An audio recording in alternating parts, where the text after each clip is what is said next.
कहते हैं जहां चाहा वहां रहा और संघर्ष और सफलता की ये कहानी हर किसी के लिए एक मिसाल भी है। गुजारे के लिए समोसा बेचने वाले एक शख्स ने नीट की परीक्षा पास की है। देखिए नोएडा के 20 साल के सनी कुमार के संघर्ष की कहानी। 20 साल के सनी कुमार नोएडा के सेक्टर 12 एन ब्लॉक में बरसों समोसे की दुकान लगाते रहे। पहले परिवार के साथ और फिर अकेले, लेकिन पढ़ाई छोड़ी नहीं और नीट यूजी में 720 में से 664 अंक ले आए। अब वो डॉक्टर बनने जा रहे हैं। मैं सर्जरी के लाइन में जाना चाहता हूँ, मतलब एमएस करना चाहता हूँ जी।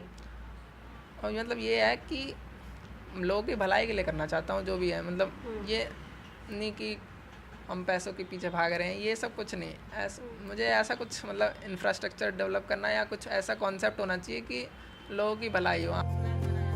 सनी के लिए जिंदगी आसान नहीं रही। सुबह 6 बजे उठकर स्कूल जाते थे, शाम 4 बजे से रात 9 बजे तक समोसे की दुकान लगाते थे। इसके बाद पढ़ाई, रात 3 बजे तक पढ़ाई करते थे। उन्हें ये भी नहीं पता था कि मेडिकल की पढ़ाई में कैसे जाया जाता है। बड़े भाई के बताने पर पहली बार नीट दिया तो निकाल नहीं पाए।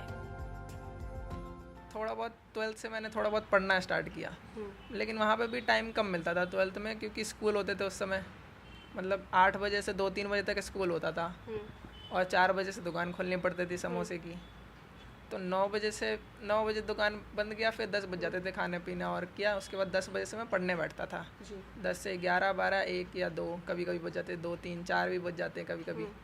तो वही है कि बहुत ज़्यादा नहीं पढ़ पाया मैं 12th में। 12वीं में पढ़ते हुए सनी ने अपने दोस्त के फिजिक्स वाला ऑनलाइन सब्सक्रिप्शन पर पढ़ाई की, क्योंकि खुद एडमिशन लेने के पैसे उनके पास नहीं थे। बाद में जब 1 साल का ड्रॉप लिया तो दूसरे अटेम्प्ट के लिए भाई और माँ की मदद से फिजिक्स वाला की ऑनलाइन क्लास का खुद का सब्सक्रिप्शन लिया। सनी को नोट्स बनाने का भी समय नहीं मिलता था। इन सब मुश्किलों के बाद भी सनी ने कभी हार नहीं मानी। एक मेरा दोस्त था, तो होता क्या है कि ऐसा कुछ सिस्टम होता है कि मतलब एक बैच अगर हम कोई खरीदेंगे तो एक वो लैपटॉप में भी चल सकता है, एक फ़ोन में चल सकता है। मतलब 2 लोग एक्सेस कर सकते हैं अगर एक लैपटॉप एक फ़ोन है। तो मेरे दोस्त के पास लैपटॉप था, तो वो लैपटॉप में एक्सेस करता था और मैं अपने फ़ोन में एक्सेस कर लेता था कभी कभी। वरना मैं टेलीग्राम पे भी कुछ वीडियोस वहाँ से मैं एक्सेस करके देख लेता था। वो भी रात के समय में पढ़ पाता था। उसके साथ मैं नोट्स फेयर तो पूरे नहीं बना पाता था, क्योंकि मेरी उतनी एक्यूरेसी नहीं थी कि मैं लेक्चर को देख के पूरे एकदम बढ़िया नोट्स भी बना सकूँ। सनी बताते हैं कि दुकान में भी कई बार वीडियो देखकर वो पढ़ाई करते थे। अगर मेरा कोई लेक्चर अगर स्किप भी हो जाता था कोई सा या थोड़ा देर, तो वो मैं दुकान पे देख लेता था, कैसे भी करके निकाल के। 4-5 घंटा मिलता है, कभी कोई कस्टमर नहीं भी आता आधे घंटे तक, तो उसमें मैं लेक्चर ही देख लेता था।